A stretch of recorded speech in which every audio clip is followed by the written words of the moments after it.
abantu ovuma baki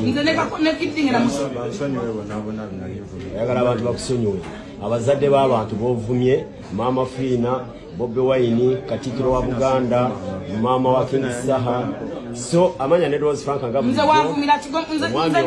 akwatiddwa avuma abantu abazadde b'abantu nga yeerimbika mu NRM abantu badde basatu etwadde tunoonya okuli omwami ono owokubiri gwino ku mmeeza owokusatu pressure mugenda kukwatibwa okuvuma abantu nga mwerimbika mu NRM n'abebweru boogere tekijja abajja kuliko oyo omukazi tunyumikisi alinafairo ngaga omwami ono yavumye maama wa King Saha n'abalala nga example gundi maama wa Gravity Omutujju n'avuma Katikkiro wa Buganda n'avuma Maama Fiina abantu bangi bazaavuma so olwaleero akwatiddwa era atwalibwa mu kooti tuli wano kibayita batwe wano tuli ku polisi katwe polisi katwe gwe mubuuze kyanvumiranga abantu ovuma baki okuvuma waki yanga mangenda kuyisa akakono mu ttaka nkuyuze gwe akakono we mwana n'akakono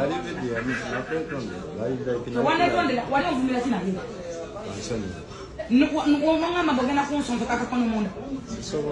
Ati wala ngochunga wali wala akakono ako fetwa kweta kwa accident. Buli mwema yisanga gwe. Fetwa kusaka so abavuma abantu nga mwerimbika mu bibiina NRM oba people power tekigenda batatu. Ebikolo byonna batavuna zabonna bavumi ngozo ngozo. Museveni muvumi. Katikkiro muvumi. Maama Fiina muvumi. Buli muntu ati singa